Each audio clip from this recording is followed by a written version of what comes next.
Our first guest tonight played defensive tackle at BYU between 1996 and 2000. He played for the Colts in 2001. As I read this, Weston from Nebraska jumps on the live stream. He's a radio analyst for BYU broadcasts on BYU Radio. Our pleasure to welcome back our friend Hans Olsen to the show. Hans, thank you for being here. We've been waiting this for a long time, and it comes on the heels of one of the biggest moments any of us have witnessed at LaVell Edwards Stadium. I know you tweeted about that earlier today, that this was one of the best. One of the best, one of the most enjoyable calls of my broadcasting career. I've been calling bowl games now for 6 years on the national networks, and this is my second year now in the booth with BYU, and it's the most fun I've had calling a game. And a lot of it just had to do with the explosive plays. It was incredible to see multiple defensive efforts for turnovers and special team efforts for touchdowns, and then big efforts offensively, and then huge effort defensively to get the stop on fourth down.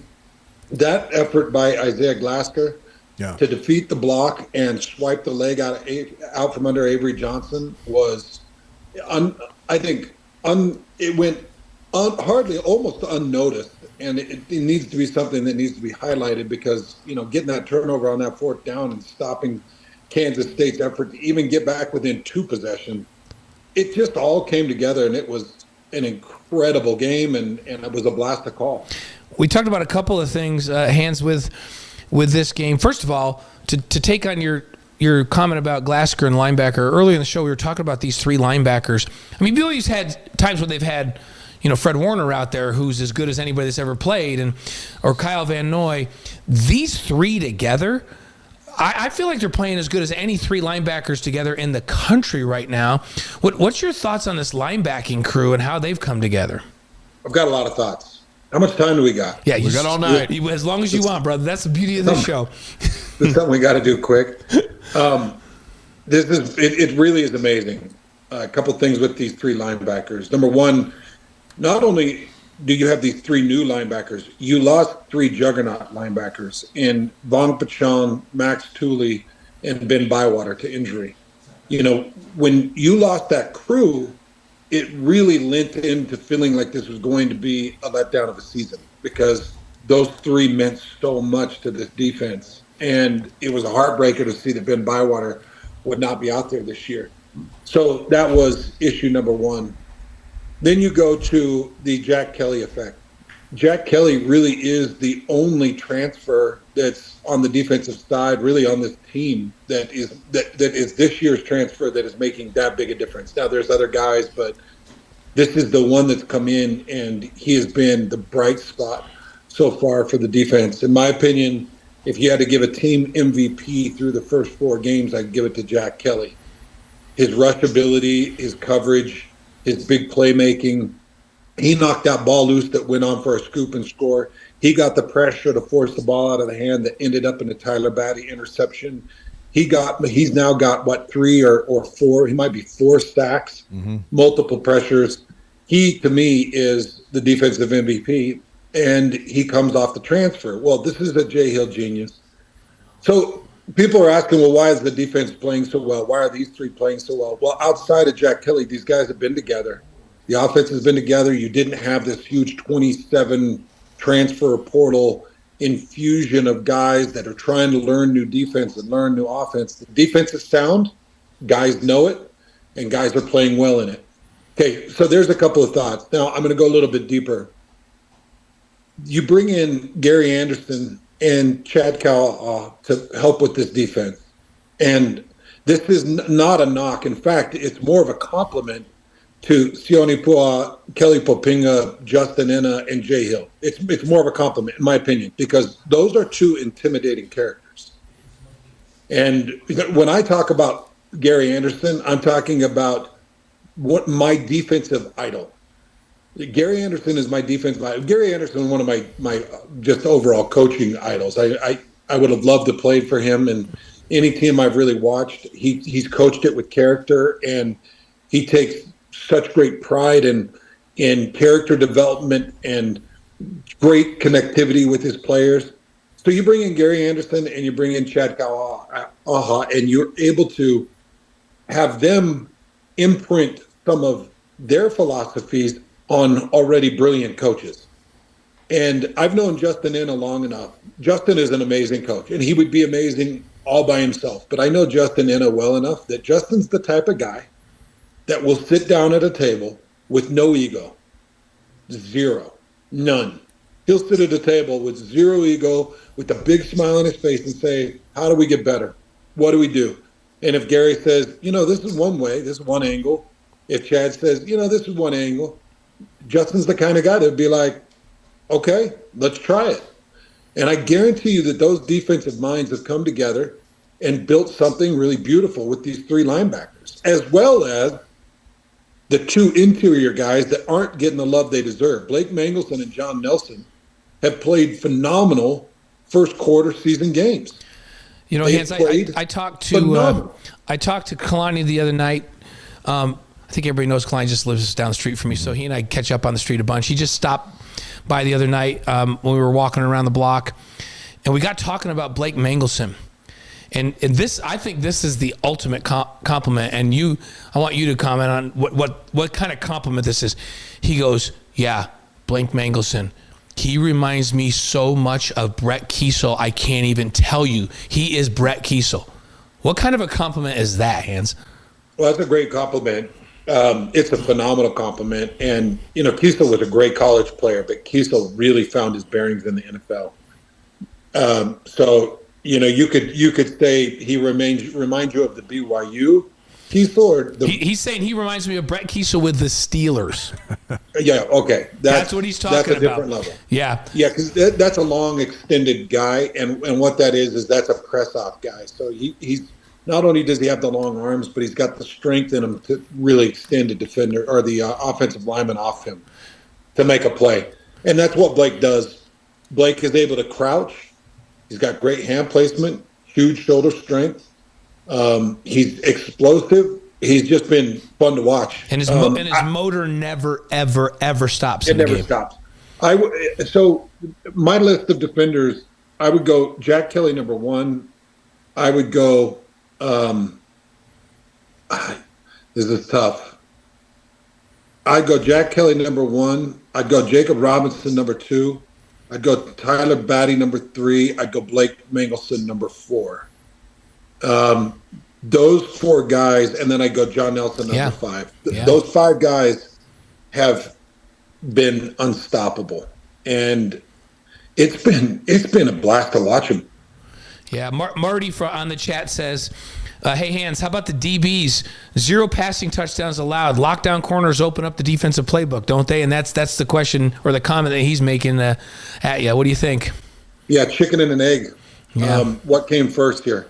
Is it the lockdown that's allowing the pressure, or is it the pressure that's helping the DBs and preventing some of these touchdowns through the air? Obviously, it's a combination of both, but what you didn't have last year that you feel like is better this year is defensive pressure. And that's why I continue to bring up these guys. It's what I called for. I didn't come into this season saying we need better DB play. Right. It was fantastic DB play last year. What I came in saying was you better figure out how to rush the passer if you want to take the next step. And they've done that with Jack Kelly largely, and then a group of other guys. Thank you for watching The Wise Guys. If you like what you're watching, you can help us out by subscribing and hitting that notification button. Former Cougar and current BYU football analyst Hans Olsen's on The Wise Guys, presented by Brady Plus and distributed by the Deseret News. Okay, 4-0 and in the top 25. Oklahoma State, Arizona, Kansas, they've all looked vulnerable. They're all coming to Provo. A couple of weeks ago, those might have been, well, which of those three can they get one? Well, now things have changed a little bit, so let's overreact because fans and broadcasters, they can do that. The football team, they got to stay focused. They got to go one day at a time. Does beating Kansas State the way they beat Kansas State change everything? Yeah, it does. And it does. It changes everything. And I'm gonna tell you why, because you've got a staple. And when you've got a defensive staple that can play really good pass sets, when you've got a defensive staple that makes really good decisions and can have clear-cut rules and attack those rules, Kansas State went out and they still got some rushing yards. My first key to the game was keeping Kansas State at 165 yards. And they weren't able to do that. Kansas State they nearly went to their average, which was 244 yards. I think they ended up with 220 or whatever it was. I can't remember, but it was close to their average.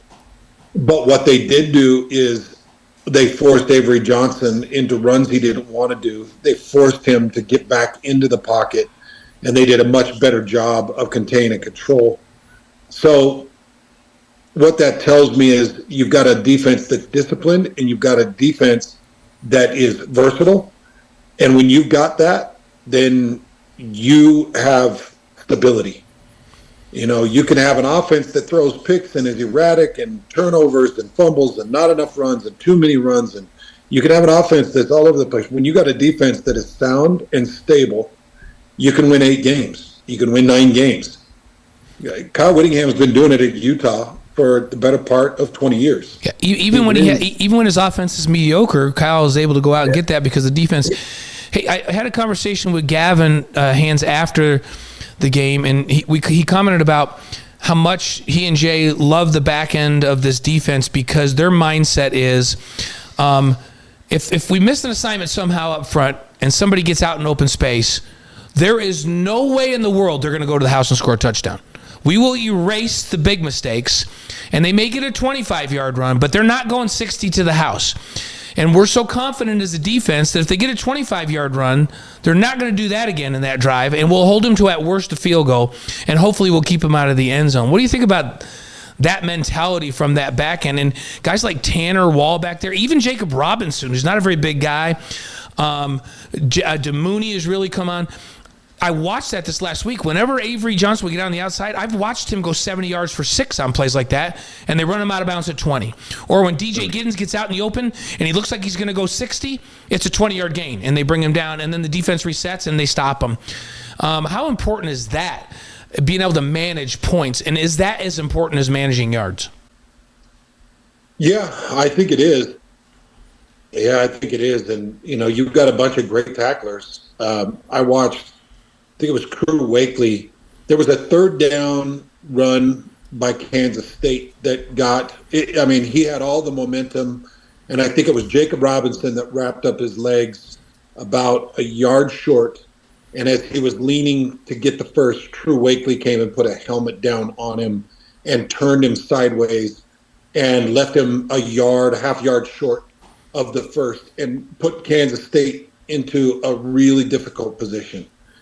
That hit and that moment was just one instant of what we continually see now from the safeties, and you mentioned a couple of the safeties that we're seeing make a difference. You know, I'll mention Tommy Parasis, another guy in the defensive backfield, Thien, that's just done incredible things. And, you know, it's like you lose Evan Johnson in this game, and my heart kind of sunk. Mm-hmm. Because I'm thinking, well, do you have the depth with Mark Collins, who he wasn't out there the beginning part of the game, he came in a little bit later, and Maury Bamba, who was just coming off injury situation, and do you have the depth? And Evan goes off the field, Maury comes on the field, and nothing changed. And it's like, how disciplined do these defensive coaches have this team playing right now? And support on the edge and run support, like you're talking about, it has been an incredible thing. And I will tell you, I think that outside of BYU and Utah, I think the best team right now in the Big 12 is Central Florida. I think it's UCF, and both BYU and Utah have to go to Orlando to take on this UCF team. Yeah. And that is going to be a really tough task. I think that'll be the biggest test. And the other thing that I think is going to be a big test, because I know that this defense is a staple, and I can hang my hat on them. The other thing that's going to be a test is a team that is more disciplined in forcing BYU into long offensive drives. their average starting field position against Kansas State was the 44. Yeah. That's a good place to start. Yeah, you like that, right? But that's not always going to happen, right? Yeah, and when you can, what I would do is try to force them into long fields and make Jake Retzlaff make as many bad decisions as I can. But the problem is, Blaine, you're seeing it. Dave, you're seeing it. He's starting to thin out those mistakes. Yeah, he's getting better every week. Yep. He's getting better every week. 3 turnovers at SMU, and then he came back with just the one early against Wyoming. No turnovers on Saturday against Kansas State. That sounds like Dave's telling us there's a trend there. Yeah, what's the evolution? What's getting better with him? Let me tell you. So against Wyoming, he put another 3 balls out there, at least 3, because I think it was a total of 5 that could have been picks. That absolutely could have been picks. So I know that he ended up, what was it, with 2? Was that he just had one in Wyoming. Just one. One pick in Wyoming? Okay, so the week before, he did put the ball in jeopardy against Wyoming on a couple of other occasions, and then the week before, some other occasions. Mm-hmm. Against Kansas State, I did not see a pass that put the ball in jeopardy. Blaine, can you correct me on that? No, he did not. He didn't throw. He didn't force a ball in anywhere that he shouldn't have forced one in. That's it. Yeah, that's it. So we saw Kalani come out with a statement saying it's not his ball. We saw Kalani come out with a statement saying it's everybody's ball, and you cannot be selfish with it. You have to protect it. And I think that Jake is taking that to heart. And then here's the other thing. Jay Hill, Kalani, Justin Inna, Sione Moa, Gary Anderson, Chad Kawaha, they're all under that Kyle Whittingham defensive philosophy. And the one thing Kyle will not put up with is turnovers, ever, because he knows the defense can win games. I guarantee that philosophy is now leaking into this BYU room, saying, well, look, we'll do what we got to do offensively, but we're not going to give short fields. We're not going to give extra possession. That is not going to happen, because now Jake Retzlaff has to look at his defense and say, we can win purely based off of our defense. We can win. All I have to do is be smart. And we started to see that evolution. Yeah, we'll let him make plays next year when he's a senior and has another 12 games under his belt, right? Or toward the end of the year. Well, he can make some. Yeah, well, and people forget that Steve Sarkisian, Dave and I remind him that I didn't feel like the light bulb went on with Sark until the end of his junior season as a transfer, JC transfer. Like, he was lights out against Fresno State, a game that I called. But I watched him gradually develop, and then as a senior in 96, he was just out balling and making plays all day long. He just had such a command of the offense. That's what I would expect the progression to be for Jake. Now, the beauty that Jake has is in 95, Steve didn't have a defense that was like this defense that's just shutting people down. And they didn't, the potential to win games, and of course they weren't playing a schedule like this year, but the potential to win games really is about taking care of the football. And you know what? I wanted to ask you a little bit about this emergence of a young running back. Let's talk about the offense a little bit, Hans. How about Sione Moa? 15 rushes, 76 yards and a touchdown. What impressed you about him this last week? It was like one of those little wind-up engines that, you crank and then it makes some noises and puffs of smoke come out, and it's kind of a slow start. And then once it starts and once it sets in, it is a powerful piston-moving machine. And that was Sione. It was like he got in there, he had a couple carries where he was kind of feeling his work a bit and feeling the ground and feeling the defense, and then all of a sudden he starts to get this confidence, and he starts blowing his shoulder and hitting the hip. You remember that? It was I think it was a weak side blast, and it was first quarter. And you remember, hand off probably about 5-yard depth, and he just came straight downhill for about a 6-yard gain. Yes, and lowered his head. I'm like, ooh, I like that. I like that. I like that. I like that. I like that. More of that. And then you saw more of that coming down in the third and fourth quarter. So what I saw was a kid that is starting to find his confidence. And I remember a young Harvey Unga when he finally started to find his confidence. Now, I don't know if Sione Moa's got the outside ability that Harvey Unga's got. We're yet to really see that. But watching him progress as quickly as he has just kind of reminds me of that. You know, we were talking, you know, he reminded me of Hans, and I'd be perfectly fine if he turned into this guy. He reminded me of Manasseh Tonga. And I'll take Manasseh all day long. Like, Harvey's like elite level, NFL level type guy that could catch the ball and run outside and run inside, and he's longer than Sione. But I'll go win a bunch of games with a Manasseh Tonga at running back. Yeah. Because he can block and he can pick up in pass protection and he can go get you yards, and he might not go 85 yards for a touchdown, but he'll get you big chunks, and I love him on 3rd and 1. So I'd be completely fine if Sione turned into Manasseh Tonga. How about you? That would be a dream come true with this offense. A dream come true to give you some type of staple, some type of support. You know, now, ideally, it would be nice if he became Harvey Unga and Enoch Nawahine became Manasseh Tonga. Yeah, there you go. Yeah, and then you know what I want? I want somebody to become Curtis Brown too, and an Algier, throw an Algier in there. Yeah, you only get a Tyler Algier and a Jamal Williams. Like, I would say you only get a Jamal Williams and a Tyler Algier once every 20 years, but how in the world did we get those two guys back to back? Moa impressed me. He got me thinking about Algier on that touchdown run when he ran through 4, 5, 6 guys, because Tyler was low to the ground and hard to bring down. In fact, he ran great against the Chiefs last night. He should have just gotten the ball about 10 more times. Yeah, they should have given him 10 more touches. But couldn't this Moa be the missing link to what even Jake's missing, to just relax him? And even when Aaron's going to run that 2nd and 10 that we all know he's going to do, you can get 4 yards. Then it's 3rd and 6 instead of 3rd and 10. Yeah, it would be really nice for him to be that stable. I'm still expecting LJ Martin back probably around that Arizona game. So you go Baylor, you got a bye week. You're going to get that ankle healed up, and he should be back for Arizona. So we can't forget that LJ Martin should still be that guy through the back end of the season.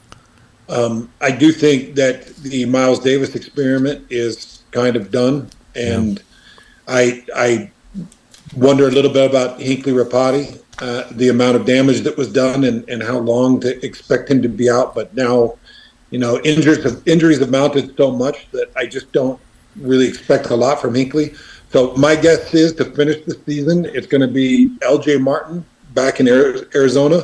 It'll be Sione Moa with the other bulk of the carries, and then you'll get a rotational effort from Enoch Nawahine. And that's not to say that Hunga was not solid when he came in. It's just you can still preserve his red shirt at this point. Yeah, and Hunga, like, what people don't know about him is when I watched him, you know, in practice, he has really good hands, and he's really good in the screen game. So I think when they finally do start to play him, if they can redshirt him, that'd be great. He only plays in 4 games. But I think people are going to really like him as well. This is a good running back room, and people don't know that much. They didn't know about Moa. They don't know about Hunga. They don't really know about Enoch. It's not bad. And you get LJ back, you're in pretty good shape at that point. Mm-hmm. It's great. And Harvey Hunga's doing a great job with them. Pass protection's been pretty darn solid for these young guys. And you're not seeing a lot of big mistakes from this group. So a lot of credit goes to Harvey Hunga. Couple more questions before Hans reveals his top 5 NFL players in BYU program history, which we're all standing by for. Last time BYU went to Baylor, Hans, Gary Bohannon was the Bears quarterback, and he beat BYU, and then he won the Big 12 championship. Now they're going back, and Bohannon's on the BYU side, but it's Waco. It's a different Baylor team. It's a much different BYU team. That 2021 team was good, but they went down there and got handled by the Bears. What are the keys for victory on Saturday? I'm wondering where Baylor is mentally after losing in overtime to Colorado. Yeah. You know, guys, they had the storm. The field was stormed on them, and the national media and national attention of it was crazy, and they had the lead and gave up a Hail Mary to allow Colorado to push that thing to overtime, and then gave up the overtime. I don't know where their minds are right now, but I know where that coaching staff mind is. And that is, this is our final year unless we can get something going.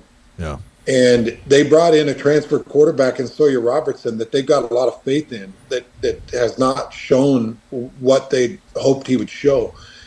They've got a running back that they had faith in Richardson that I don't think that they're getting the max production out of him. I know that Dave Aranda is a defensive mind, and he's a guy that understands great defense, and his defense is not giving him what he needs right now. Shedeur Sanders threw for 350 yards and 2 touchdowns. Yeah, they're struggling to defend. They're really aggressive, but they're struggling to stop the throw. Yeah, they're struggling to stop the pass. It's killing them. And so, what do I expect? I expect BYU to go in there and get a win and shake off this 10 a.m. kick stigma that hangs on them. I saw Greg Rebel, my partner in the booth, sent out a tweet and said that they'd lost their last 10 a.m. kicks in a row. Well, is there 10 a.m. kick? I was trying to remember when they've ever had a 10 a.m. kick. Well, 10 a.m. noon Eastern. Yeah, noon Eastern. I think Boston College one year was at noon. But I said, have they ever actually kicked off in the morning at the site that they're playing at? This is an 11 o'clock kick in Texas. I don't know that they've ever played a morning game in site. Have they? I don't know the exact time. I think it was before noon was the stat that Greg threw out, if I remember right. But this is going to be one of the earlier kicks. But they've struggled with these early kicks, and any morning kicks that they've had has been a struggle for them. But it's like, shake that off, man. Like, right. Yeah. And you know what Baylor is.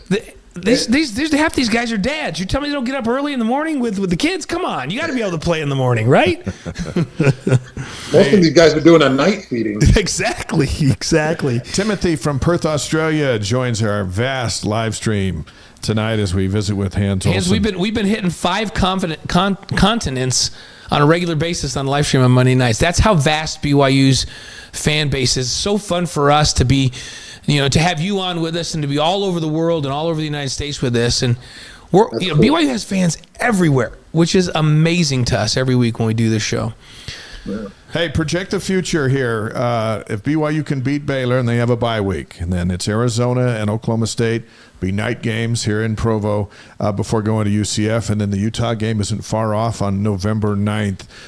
What's your crystal ball tell you for the next month? Well, we always move the dial as analysts, right? I mean, I couldn't have been further off to start the season with what I projected. I thought they would start potentially 2-2, and here they are at 4-0. So we are always able to move the dial because nobody's perfect in projections. And right now, I have moved the dial to a 7-win minimum. You've got 3 wins in there, whether that's Houston, whether it's a mixture of Houston, Kansas that looks very vulnerable, beating Baylor on the road, and maybe Arizona State, finding a big win against Oklahoma State, going back-to-back years and beating your rival twice, and finding a win against University of Utah at Rice-Eccles. Like, there's a combination of 3 wins left in there. Nobody can convince me otherwise. If your defense is going to play like this, nobody can convince me otherwise. There's a minimum of 3 wins. Yeah. But there's almost an expectation of 4 wins. So I've moved my minimum to 7. I have moved my expectation to 8. And if there's 9 or more, you drive your truck to Kalani's house that says Brinks on it. You get out of it, you knock on his door with every booster that is available and Kevin Young, and you say, how much do you want? What do you want? Because second year in the Big 12, finding 9+ wins, he would deserve everything that you could ever imagine. and then you make sure Jay Hill is taken care of and that he's not going anywhere, because as you all know, there's going to be some jobs open up. And Jay Hill is going to be the prime candidate for all of them. You do not let Jay Hill leave Provo. Do not let him leave Provo. If BYU has 9 wins, they're going to be in the Big 12 championship game. Yeah, that's with a very chance likely to go to the playoff. I mean, a 9-3 season in this league, you're going to be one of the top 2 teams that are playing in the Big 12 championship. That's actually possible, whereas a couple weeks ago we would be saying, well, maybe in a couple years. Well, Hans, I had them 3-1 in their first 4, and I had Kansas State as their least likely home game to win. So now they're 4-0. And I had them, I said 6.5 was the over-under, but I had them, I said 7 is what I think should be expected of them, but I wouldn't be flabbergasted by 8. So now that they just beat the team that I said was their least likely team to beat at home, I don't know if I can even wrap my head around what my expectations are right now. It's like, why not? Yeah, guys, it totally changes everything. It just changes the idea of what this season can be, and it leaves you with so much hope and so much optimism, and it's not fluky. Thank you for watching The Wise Guy. If you like what you're watching, you can help us out by subscribing and hitting that notification button. But people might say, oh, well, the Kansas State game was a fluke because how many scoop and scores are you going to have? Well, it was a fluke because how many times will Tyler Batty intercept a pass? When you've got players like Jack Kelly, Isaiah Glasker, Harrison Taggart moving around, when you've got interior guys that can hold it down, I'll tell you how often it can happen. It can happen every single week. Because I watched it happen with Rob Morris. I watched it happen with Shane Yearbrook. Yeah. So I know what can happen when you've got great fronts and you've got linebackers that are active. They can change every game. It's not just going to be a fluke. Now, Parker Kingston bumbling a punt and scooping it, going back to the 3, running for a total of 137 yards. All right, a little flukish. That's not going to happen every week. That's not happening every week. That happened in 11 years, yeah. Yeah, Kelly Popinga's not on the headset saying, hey, let's, you remember the punt return last week? Let's run that Let's back. do that again. Drop it, and then go back and get it. Oh, no, good. Well said, well what said. A moment. Hey, by the way, we just mentioned we have Australia in the house. We also have Japan in the house tonight. Corey Yoshimura from Japan just checked in. So we got Japan in the house, Australia in the house. Where else are you, folks? Let us know. All right, Hans. The Talbots are waiting from Texas. They're joining us next with all the alumni activities ahead of the Baylor game.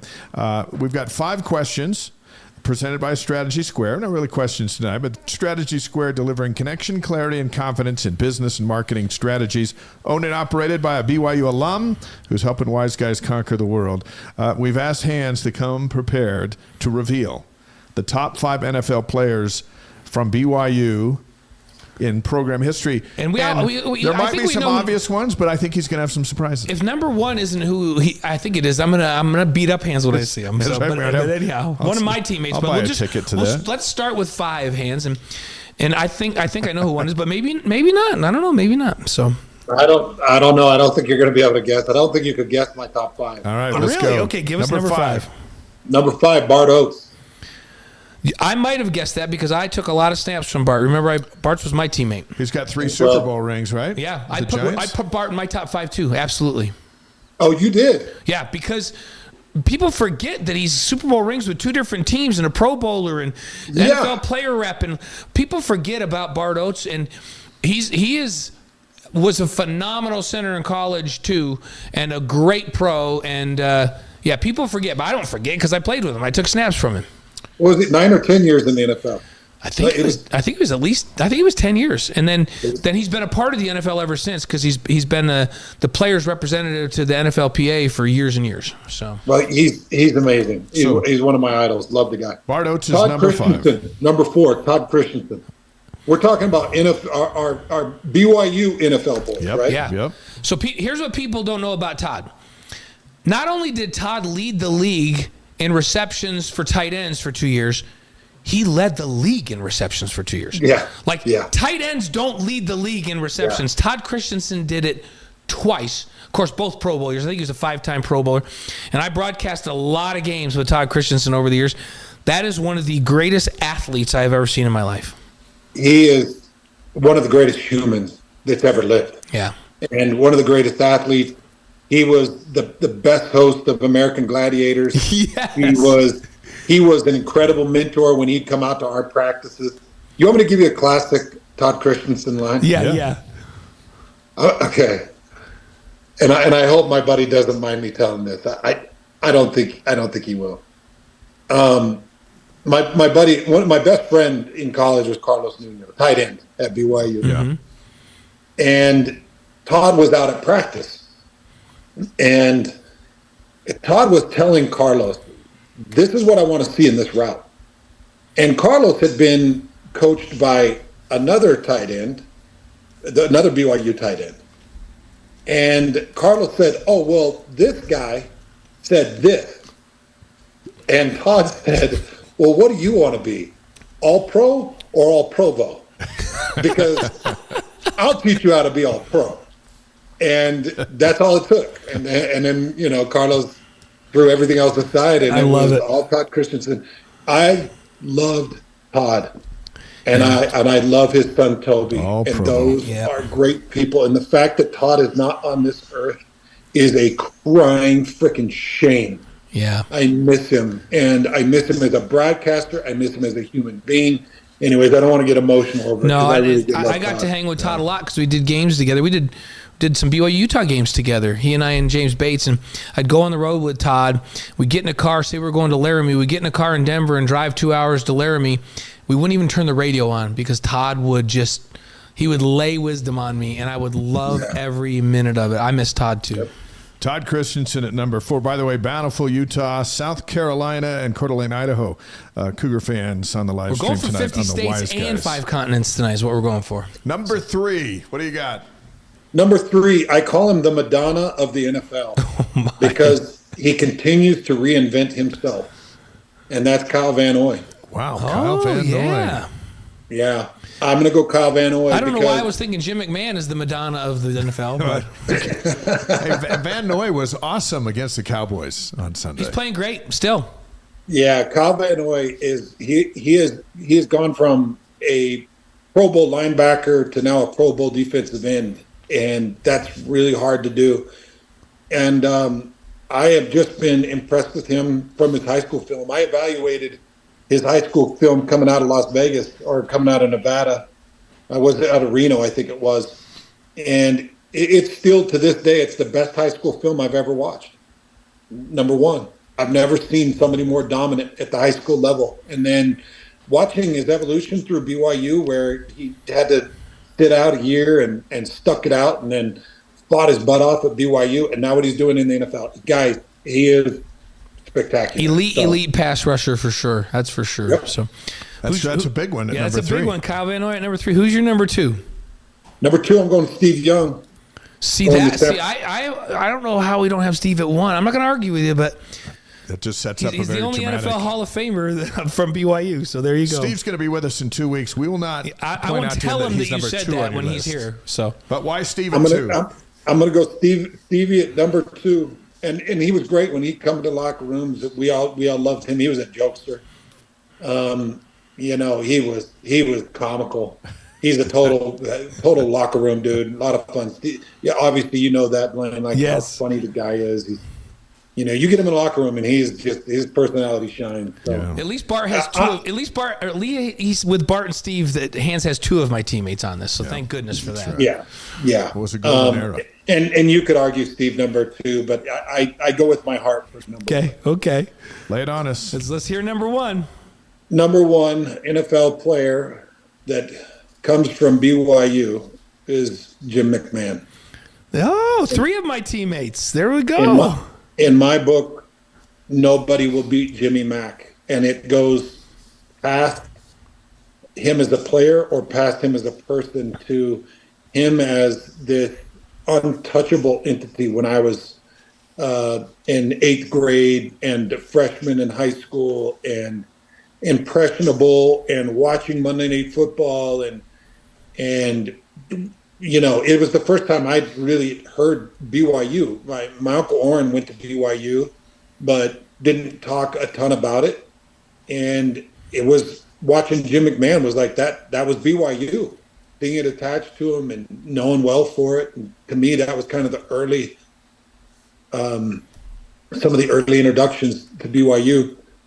And Jim McMahon's another one that I don't know him well. I've only met him a few times, but he's another one that I'm just emotional about. Everything he goes through, and he's a bit eccentric where he golfs without shoes, and he's got an eye condition that forces him to wear glasses, and he's, it's like everything about him.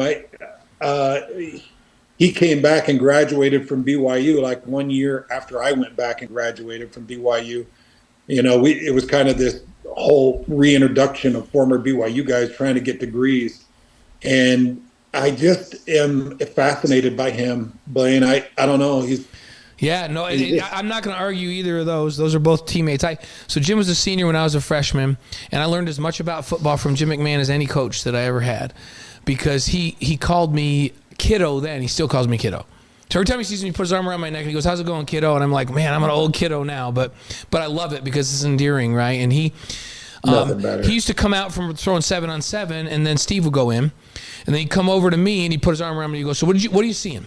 What are you seeing? And see when the corner does this, this is how you make this read quicker. See what the safety's doing, how he's rolling over there? This is how you do that." So he took the time to take a little freshman and teach him the game. And so I've always appreciated that about Jim, one of my idols. I got to play with one of my idols for a whole year. That's a great list, Hans. I do have one follow-up question before we say goodnight.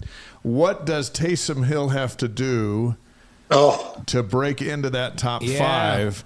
Because as unique as he is, somehow he's going to end up in the Hall of Fame because of all the different things that he's done. What's he got to do to get in your top five? A couple more years of it?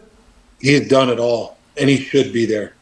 It's just, there's just something about these five guys that it just fits real heavy in my heart. I don't think any of these five will ever be unseated. I wish BYU fans could know who the real Kyle Van Noy is. Right. Yeah. I wish they could know who the real Todd Christensen is. I wish that they could know these men like Blaine, like you know them. There's something so beautiful and so amazing about them. And I'll tell you, Blaine, I got to be a part of that '96 reunion. Yeah. Saturday night. And I hugged a few of my old teammates, and I could not stop the tears from coming through the eyes. I was embarrassed about it. I had to jump off the headset from the broadcast to even go spend 8 minutes with them, and I hugged as many as I could. And hugging Shea Muirbrook and seeing his smile and hearing his laugh, and seeing James die with that big smile and still in great shape. And Keo Louis, he was the life of the party, and there's something beautiful about it, Blaine. And Dave, I'm sure that you've got all kinds of connectivity and experiences like that where it runs so stinking deep. That's what makes it great. Incredibly deep. Yep. And that BYU Brotherhood is very powerful. Such good stuff, Hans. And I love your top five. And there's guys that are, representing great, like Fred Warner's the best linebacker in the game right now, right? And if he keeps this up, he's a Hall of Famer, and we're talking about Taysom, and there's so many good people that are out there representing BYU. I love your list. I wouldn't change anything. That's your list, and it's exactly how it should be. Hey, we hope you have an awesome trip to Waco, the birthplace of Dr. Pepper, and by the way, one of my mission towns. And by the way, Hans, Chile checked in while you were on. Debate Libertario says, "Hey, I'm watching from Chile." So. That's incredible. You got Australia listening to you tonight. You got Chile listening to you tonight. You got Japan listening to you tonight, and all over the United States. And Cougar Nation will be listening to you on Saturday. That's right. Well, Blaine, you know, and Dave, the only way to have a good trip to Waco, Texas. You both know. Yeah, got to win that, baby. You and have barbecue. There's no such thing as a good road trip with an L. That's right. Especially when you're calling a game with Greg Wrubell. Yeah. We all know that. Those are quiet. Yeah, he's like wearing a mood ring, right? Like if they don't win, I don't know what the bad color is. Dude. He may be more competitive than the three of us put together. I think you're onto something there. You're so right on that one. So, Hans, thanks for joining us tonight. We love having you on the show. You do a great job on your daily radio show from noon to 3 across the state of Utah on 97.5. FM, and of course, Greg's tag team partner on the radio for Cougar football that goes all around the world as well. So nice job. We love being an associate of yours and a friend, and we're glad you came on the show tonight. Love you both, honestly. You guys do great work, and I love your commentary. I love your thoughts. I love your excitement for the Cougars, and just to even be considered for the show, it does my heart a lot of good. Thank you. You're the best. Right back at you, Hans. We love you, brother. We'll be listening from Waco. Thanks, Hans. There's Hans Olsen. Played a defensive end at BYU. We called his touchdown. Remember he got that touchdown against San Diego State? We were there on the call there, and he's good at what he does, and it's great that he'd take some time out for us.